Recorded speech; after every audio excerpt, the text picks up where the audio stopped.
Hi, everyone. We are live again for the National Leadership Series. So, again, I'm doing my little testing just to make sure that we are live on both platforms, Facebook as well as LinkedIn. All right. So, if any of you are on and you want to say yes, Saf, I'm hearing you, I'm seeing you. Um, okay, good. I'm getting confirmation that we are on both. Lovely. How are you guys going? It's so good to be on, and I have to apologize for not being here yesterday. All right, because we're doing it on Mondays. Today's Tuesday. But yesterday was my mother's birthday. All right. My wonderful mother. She is such an amazing woman and an amazing strength to myself and my sisters. Super supportive. In fact, in one of our businesses, Safi's Comfort Foods with the broccoli salad, my mother is the engine behind that. All right, so critical. And I was still planning to be on just to take a few minutes and come on, but the way things went, I was not able to get where I needed to get in time in order to be on both platforms. I would have only be able to get onto one platform. And so I decided to postpone it to today. So I hope that's okay. All right. So, guys, it's such a pleasure to be back. We are on week 7 with this National Leadership Series. And forgive me if you find my eyes looking a little puffy. I had a little issue earlier where, I don't know, something went into my eye and I had to wash it out. And all inside my eyes was kind of scraped up.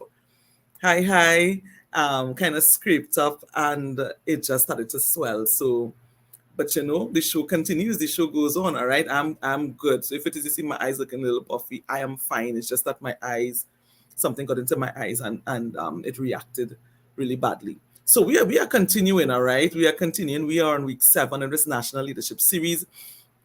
And if you are in Trinidad and Tobago, you will see that in the political arena, things are heating up. All right, things are heating up. They usually call it silly season, because things started to get kind of wild at that time. But remember that when it comes to leadership, it's not only the politics. All right, it's not only the politicians. All right, so I just want to welcome everyone. Just a thank you for logging on. Thank you for being with me. Thank you for taking your time out. Hi. Just thank you for taking your time out to be on. And if it is you have been here for previous sessions, thank you so much for staying the course and continuing to support. Really appreciate you. So continue to send your messages, your comments, your likes, your loves, your shares. All right, give us that feedback to let us know how things have been going, if it has been useful to you. All right, and as I said, we are on week 7. Oh, Nigel, silly season because the candidates are silly. Oh my, so funny. It is something else to behold. It is something else to behold. I don't want to get into that because it can be tiring, because people want difference. People want change. People want growth. People want development. That is what people want. People want to know that their lives are getting better. All right. So I want to go down that road because I may probably have who knows? I may probably at some point probably do a session on leadership in terms of politics, even though I have never been in politics. I've never been in leadership in politics. So I can only talk from a certain perspective, though I have studied it, though I have seen it in action. I've been very close to it. So I probably may do something on it. I'll have to decide. All right. So just remember that you're so right. Good people do not step forward. And you know why good people don't step forward? Not just straight from what we're going to talk about today, but it might very well be related. The reason why good people don't step forward is because generally they're tarred and feathered. A lot of people, because getting into the public life is not easy. Your life is open for scrutiny. And sometimes when people live, they don't live necessarily with the intention that, hey, I may be in public life one time, at some point in time.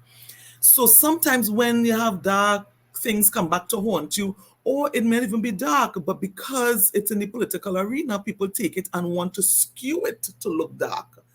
And while some persons may tell themselves, hey, I am fair game, but when people start to go into people's families, then all of a sudden it doesn't become worth it anymore because people's children and spouses and parents get caught up. All right. And that's why sometimes good people do not step up. So I want to agree with you, Nigel. I want to agree with you. Do we have some good people stepping up? Yes, I don't want to say that everybody who has stepped up not good. So we have some good ones in between there. But we have some ones that are not so hot at all that's stepping up. All right. And then we have so many other good people who can step up, who would be fantastic for the nation, but they don't want to go through that grilling the way, because sometimes too, it's who gets to the media first. It may not be the truth, but it's who gets to the media first, who releases the story first. People tend to believe, and then we start to comment without understanding and knowing the facts. And so some people, they don't want to put themselves through that, so they don't bother to offer themselves. Or, they may witness what happened to other people and they tell themselves they don't necessarily want to be part of that. And so when we are able to find that balance between, to me, allowing people to be, now people also have to know when they're coming up for public life, you have to go through scrutiny. That is a part of it, because you're going to be given a lot of access, a lot of resources. People must scrutinize you, but there must be a balance. There must be some level of protection for the persons, some level of boundary, for persons, because people are still people. All right. So just take note that we will be back on next week, Monday. We will not be here. This is the only Tuesday we will be here. All things being equal, to next week, Monday, we will be continuing. All right. Okay. So if it is you need to share with anybody, go ahead and share. I will just say very quickly, my name is Safia Johnson. For those who may not know me, and I'm the founder and CEO of Safia Group, and we're a multidisciplinary agency. And all that means is that within the organization, we have a number of expertise residing there with different personnel in the areas of accounting, HR, strategic planning, and leadership development. And so what we do for our clients, we either serve them in one area or a combination of areas, but really at the heart of it, it is to make our clients' lives better, it's to help them get to the next level of success.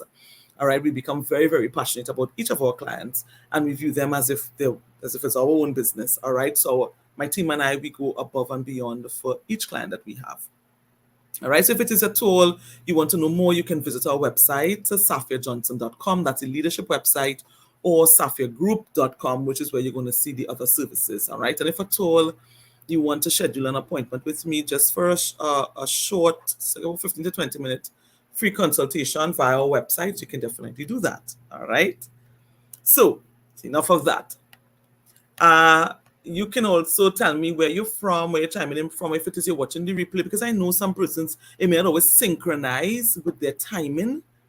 Certainly put hashtag replay, so I know that you're looking at it, and your feedback. All right, let me know your feedback either in the comments or you can DM me. I'll be happy to take a look at it. All right. So what we're going to talk about, just again, because I like to do it each session, talking about the leaders. When we talk about leaders in the national landscape, who are we talking about? Now, that is very important for us to know, because when we talk about leadership in the national landscape, people almost always go only to politicians and politics. Hi, Keston, good night. They almost always go to politics. And the thing is, politicians make up a very small portion of the leaders that really impact a society. All right, very small portion. There are many, many people whose faces and names you will never know, who make decisions, who control vast amount of resources that belong to the population, who make decisions on your behalf as a citizenry, and you don't know. All right. So it's so important for us to talk about this, and whether you are in some form of national leadership or you know someone who is, or you may be wanting to really look at it also from someone in the wider public to see what I should be looking for, I always go through this little snippet here, which has to do with who are the national leaders. All right. And when I just go through that list very quickly as we jump into the content for today. So when we talk about leaders at the national level, it's really anyone with the responsibility to serve the public in some form or fashion. And when I say with responsibility, I am not only talking at the very highest levels, I am talking about at the supervisory level, management level, the director level. You're going to find even whether it's a ministry or some other public entity, they serve the public in some form or fashion. And everybody in that whole hierarchy at every level of leadership has some responsibility to the public. And the decision that they make or action that they take or even their inaction, right? Which is what a lot of countries may experience where things are taking so long to get done. It's not necessarily the politicians on the political platform who's taking very long to get your things done. Sometimes it may be somebody within the organization who just may not have a very good work ethic, who's taking their cool time to get things done. So I want you to sort of pay more attention to that. And even if it is you're listening to me and you're in such a position, I want you to know that you are also part of this national leadership landscape in a given country. All right. You may not feel like it. You may not have ever looked at yourself like that, but you are. And so that if it is you take a position that I am going to do things differently, or I'm going to do a particular project, or I'm going to maybe become more efficient, I'm going to make sure my team becomes more efficient, you are going to find that very directly the public benefits. All right. Just because of where you sit. All right. You serve the public in some form or fashion. Anyone with an responsibility for an area, service, or product that is of significant public interest. So you can have an area, a service, or product that is of significant public interest. If it is you think, for example, in the public health sector, everyone, everyone in the entire hierarchy, because it is a service that is of significant public interest, public health, right, and accessing these services, everybody in that line. So while you may want to look at it, say, a minister of health, the truth is he's just one person. And even if they pass laws, even if they set policy, it is still the people in that hierarchy, in that machine, in that wheel to get it done. All right. So you don't want to. So again, and I keep saying it, if it is you are, or you know anyone who is, you are a leader, and the way you choose to serve in your specific area would very directly result in a benefit to the society. All right. And so you're right, Keston. And the thing is, and as I go to say, in the same token, even though we may be citizens in one way, we may be sitting in a seat of leadership in another way.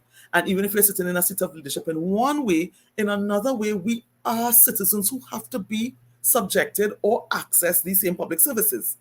All right. So it's so important for us to become more aware of where all these leaders sit. So when it is you go into a public office, whether it is the hospital or anywhere else, you would understand the health center, anywhere, any public service. You're going to understand that everybody in that hierarchy is in leadership in the national landscape in some form or fashion, and they impact the level and kind of service that the public gets. All right. And again, I'm saying it again, if you are in any of these positions, I want to encourage you to really log on, send me questions. If it is you have questions, go back and look at the previous videos. This is our 7th video. So we'd have had the first 6. It's on our YouTube channel, Safia Johnson. You check us out on YouTube. And then we have a whole lot of other videos on leadership that you can, just take in as well. Because you sit in a seat of influence. You sit in a seat of influence, and you want to use that influence for the public good, because that's why you're there. All right. It's so important. And then I know it can be difficult when you're working to the entire system and you feel like the system is not motivating, and we have all of these other things. But the truth is, if it is we sit in a seat of influence with a certain level of responsibility, authority, and access, we ought to use it for the benefit of the public. All right. That's why we are there. All right. So The other thing is another level, members of government, all of them, all the arms, the executive arm, the opposition, legislative arm, all right, you know, the upper house, lower house, the local government structure, all of that, every single one in that cog, all of them are in national leadership. Every single one.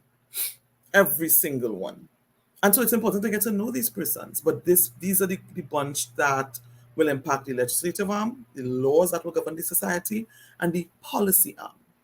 All right, which will also govern what the country ought to submit themselves itself to. All right, so you want to be aware of who's there. If it is you sit in that seat, you also want to be part and parcel of ensuring that you use your leadership to accomplish why you're there. Okay, very, very important. And then you have the heads, which is like the board, CEOs, and executive layer of any state enterprise, any um public service. It can be transport, water, electricity, the protective services, state agencies, and generally any national voices that influence the minds of the public. All right. So media is a big one. All right. And then also any other influencers. All right. And we need them. A society needs all of these persons. Media is so critical to society. All of these players are very, very critical. All right. So you just want to see where you fit, or if it is you know anybody who fits and you want to be able to, we want to assist in shaping our country for the better. So what we're going to focus on today, and again, I'm trying to cut off by 8:30. All right. I'm trying to. All right. I'm often accused of over talking, but I really hope that the information helps. All right, really, really helps. And again, if you have any questions, you can WhatsApp, not WhatsApp. Some person may have my WhatsApp number. You can DM us and email us at info@safiagroup.com. So what I want to focus on today is this question of are you sabotaging your own leadership and you may not even be aware of it?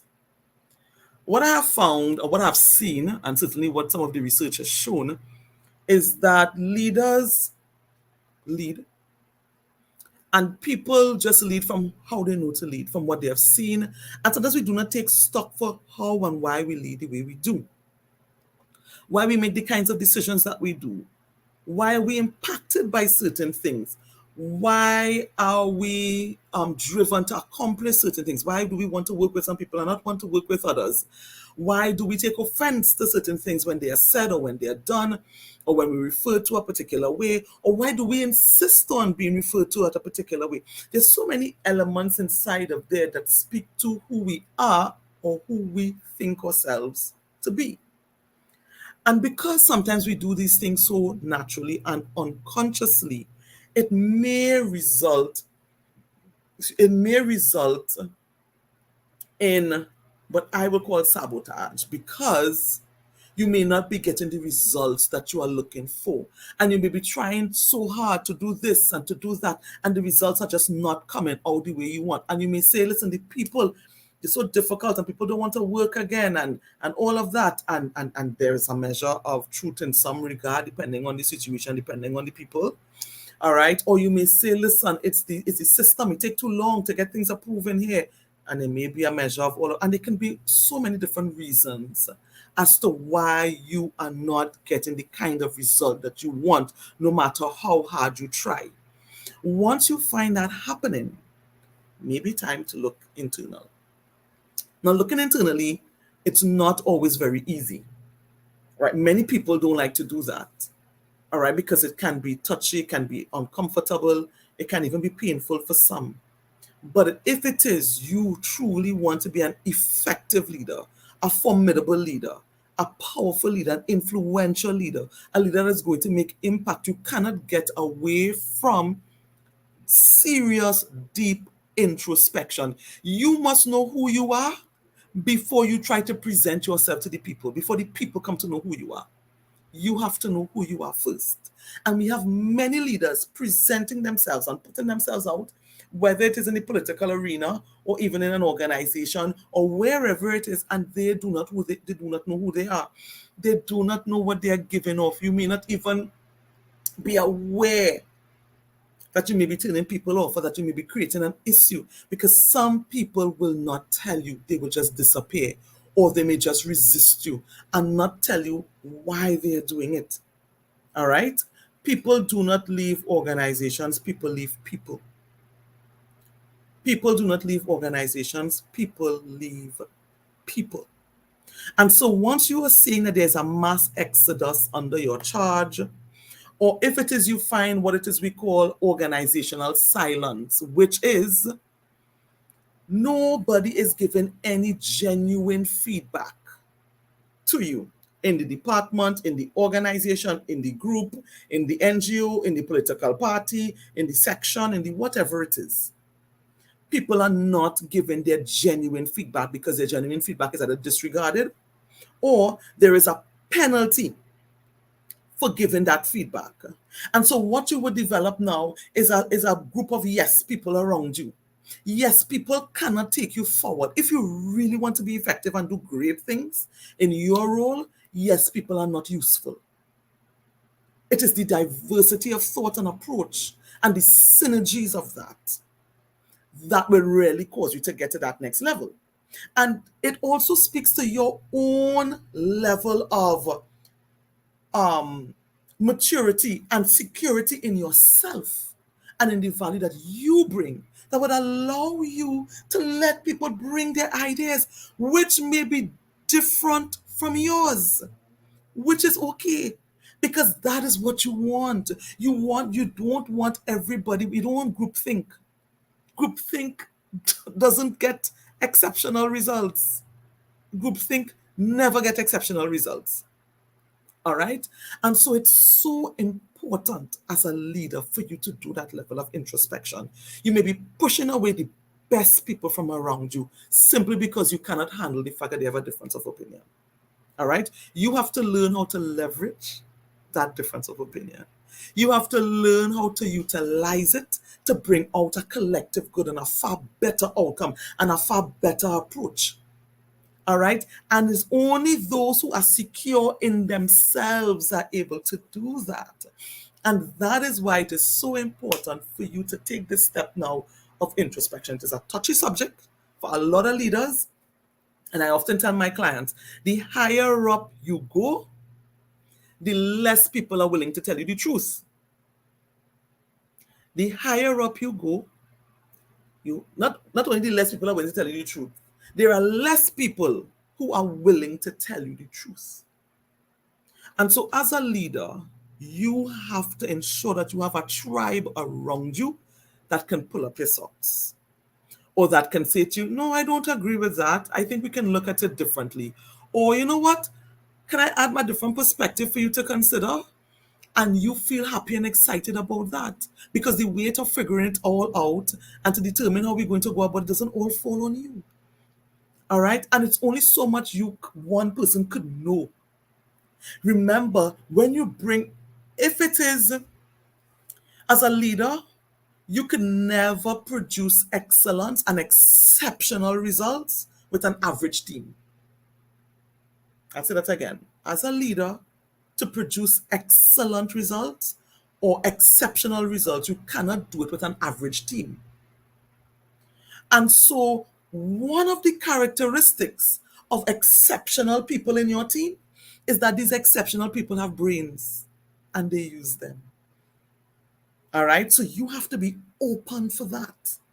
You have to be ready for that. You have to welcome it.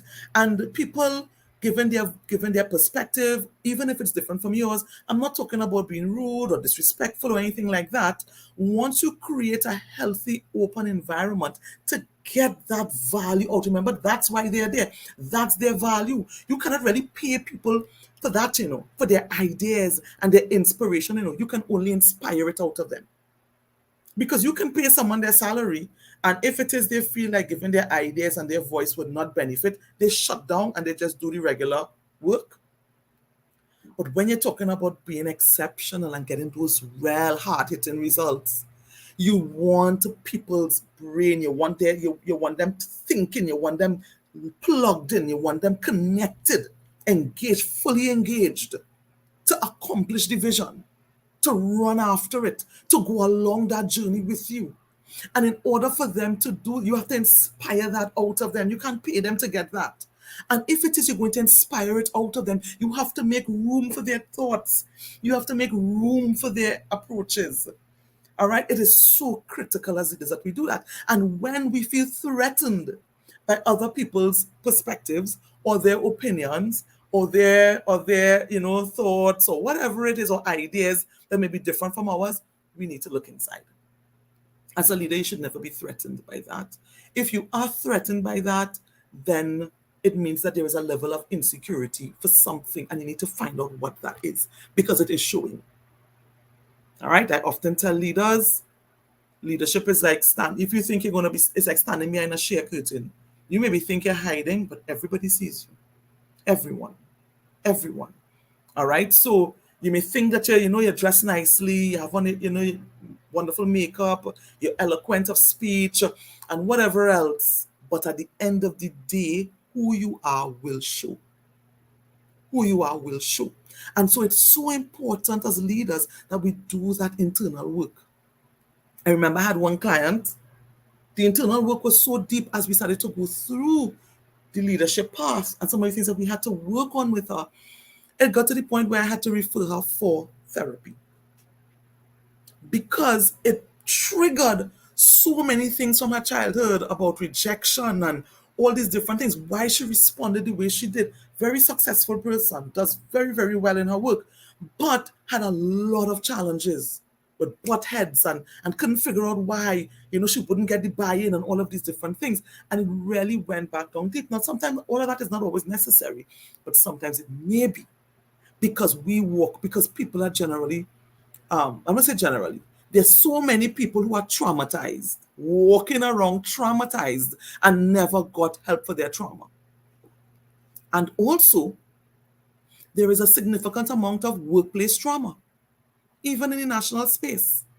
There is a lot of trauma, a lot of hurt, a lot of disappointment placed upon people.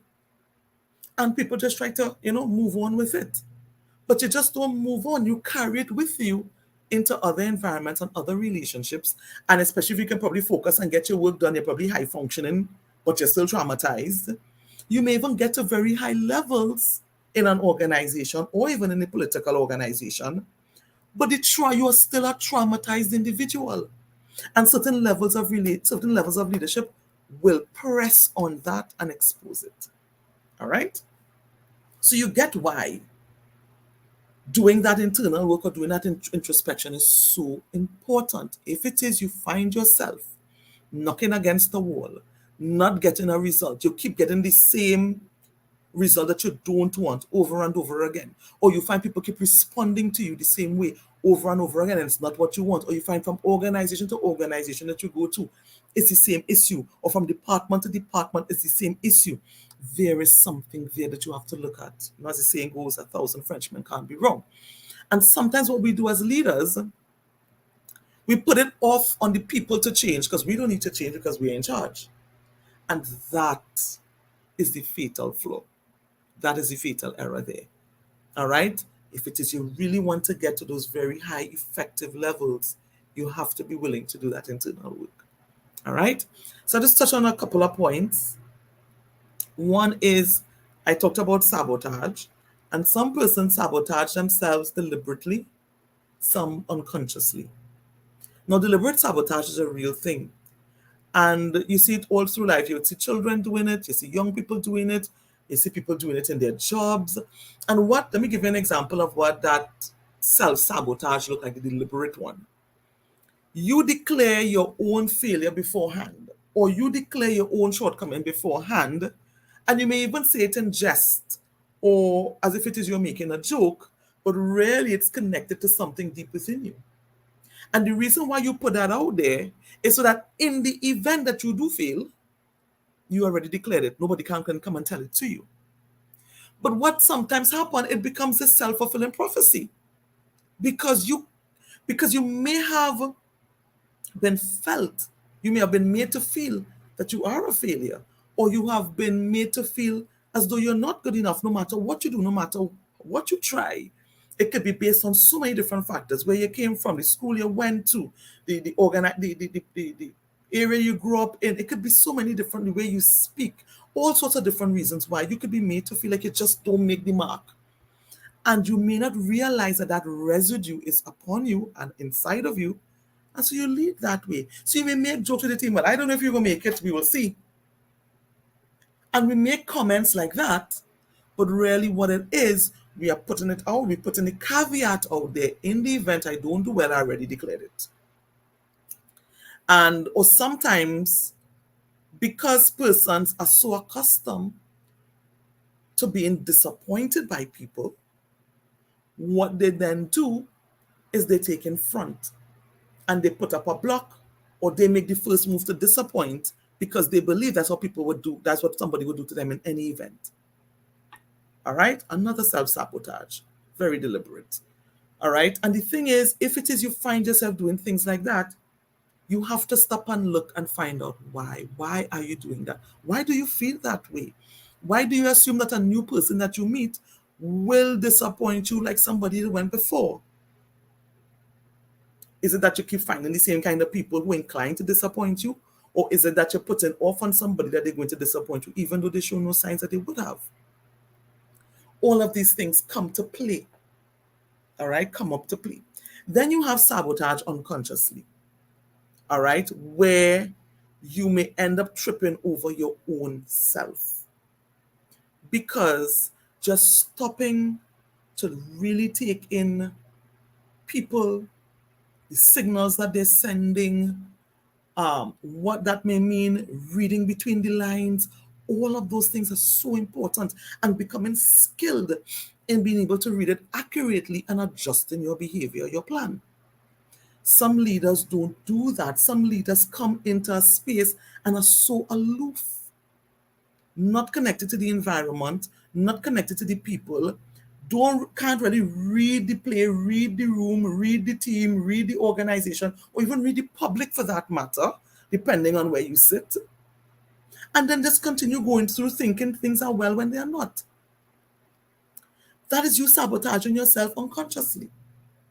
It is so important that as leaders we become connected with what is actually happening, even if it may be something that we may not want to hear, know, or feel, because then it gives us an opportunity to correct it.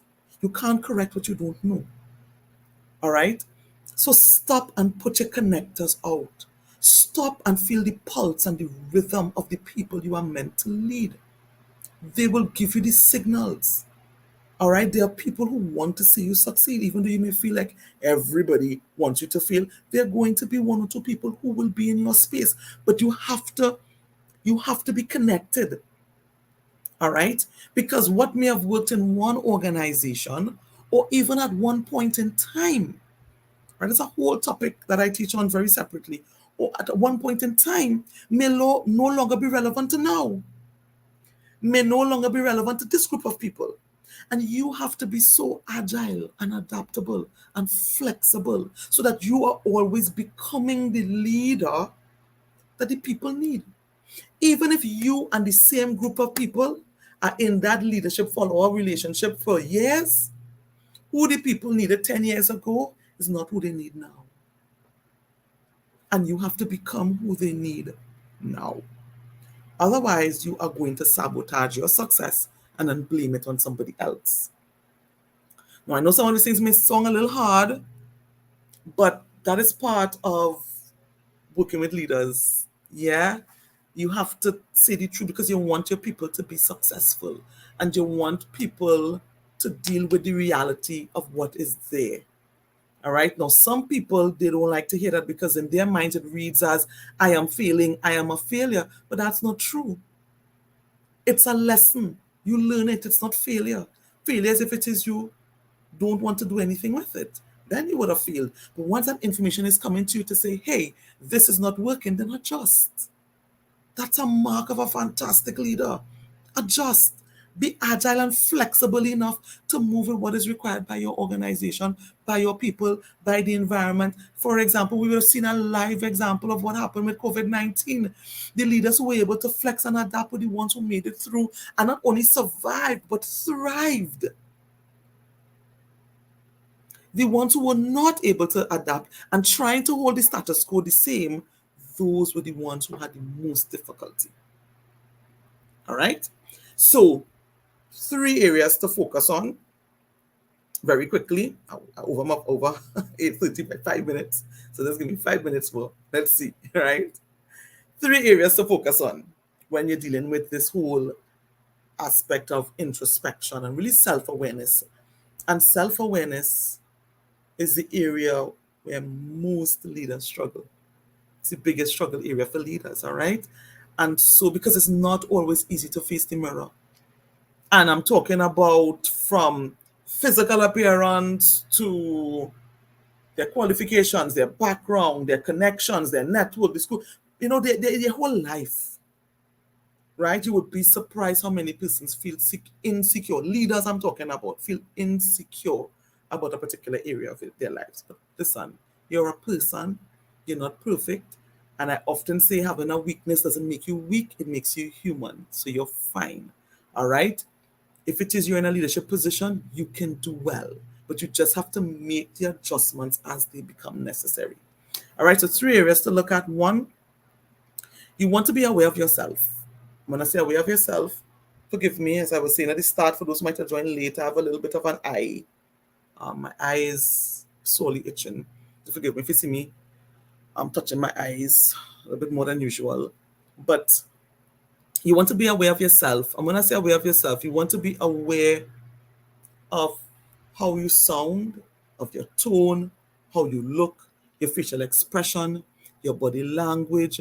You want to be aware of what triggers you, both positively and negatively.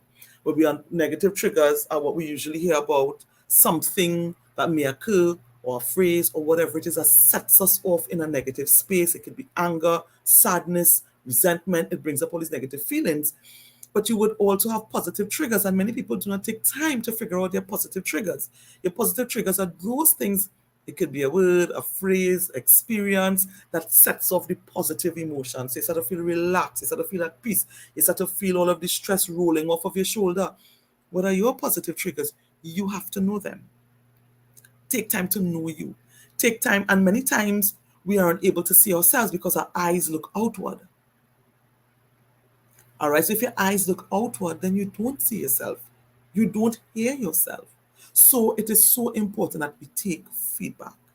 And if it is you feel that somebody's giving you feedback that is not accurate, then ask somebody else who you trust for their opinion. Get a second opinion, a third opinion, a fourth opinion. But get the feedback, because you don't see or hear yourself, you will not really know for certain. Resist the urge to defend it. Take it in, put it in your pipe, smoke it, as we say, chew on it, eat the meat, throw away the bone. All right? But allow yourself to grow from the feedback. So as become aware of yourself. The second thing is become aware of your impact on others. Many leaders are not aware of their impact on others. What happens when you walk into a room? Do people feel scared? Do they get nervous? Are they indifferent? Do they pay you no mind? What is your impact? How do people feel when you're near? Do they feel like, okay, boss reach, work for me done, I threw in all the work on him? What happens in your space? Does everyone get quiet and still? Or people are happy to see you because you bring vibrancy into the workspace or into the or if it is you come to speak on a platform, people are happy to hear you because you would teach them something. What is it? What is it? You have to be very clear on your impact on others, because you want to lean into the impact that is positive and you want to work on those parts that maybe create a negative impact on others. All right? Because people don't want to be around people who create negative feelings in them. All right? But you want to be able to leverage that positive impact and take it another level. And then the last component is your impact on situations. All right, what is your impact on situations? Do you cause them to be more explosive? Are you able to bring calm, peace? Are you able to make sense of chaos? What do people get when you walk into a room other than your position title? What value do you bring into a space? What is that zone of genius that you know that you can bring once you come. This is what this group is getting. This is what this organization is getting. This is what the public is getting. This is what the department is getting when I come into this space. What is your impact on situations? Do you make no difference at all? You have to know that. Do you make it more chaotic? Whatever it lands on, it just has to be true. It just has to be true. That's the first part. It just has to be true. And after you've found out the truth, you can decide then what you're going to do with it.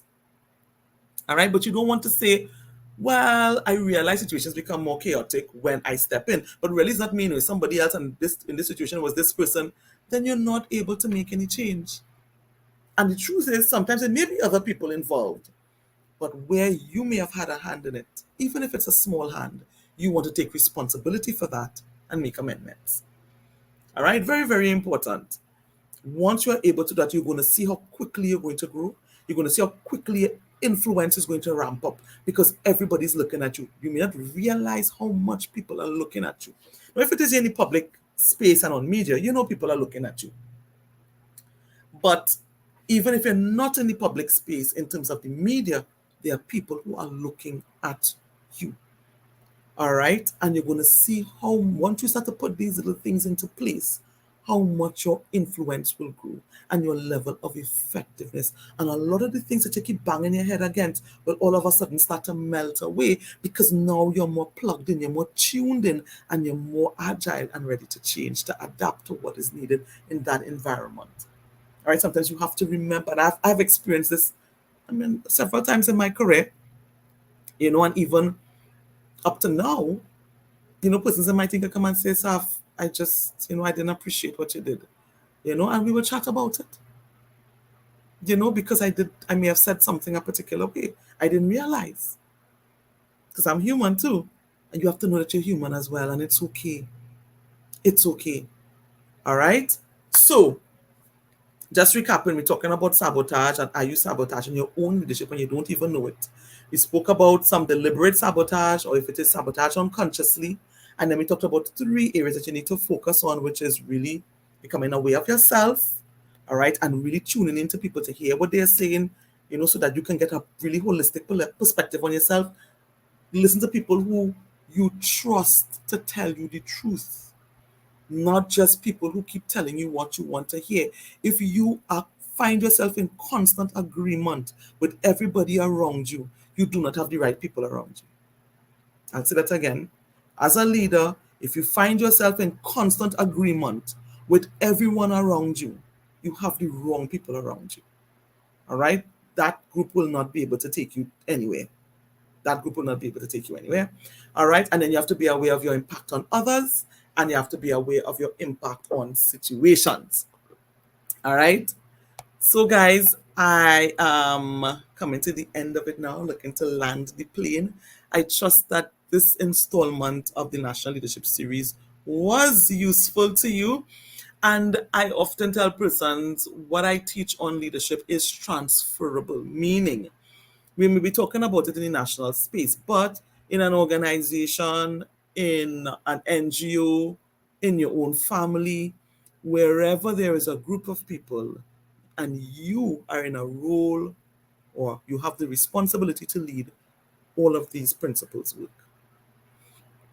All of these principles work, all right? Even maybe a religious organization, a social organization, charitable organization, they all work. All right? So put it into practice, all right? Put it into practice. Give me your feedback. Let me know how it goes. All right? So, guys, signing off. Have a wonderful evening. And remember, we on next week, Monday, not Tuesday, all right? It was just today. Thank you so much for accommodating me. I appreciate you guys so much. You're welcome. Bye.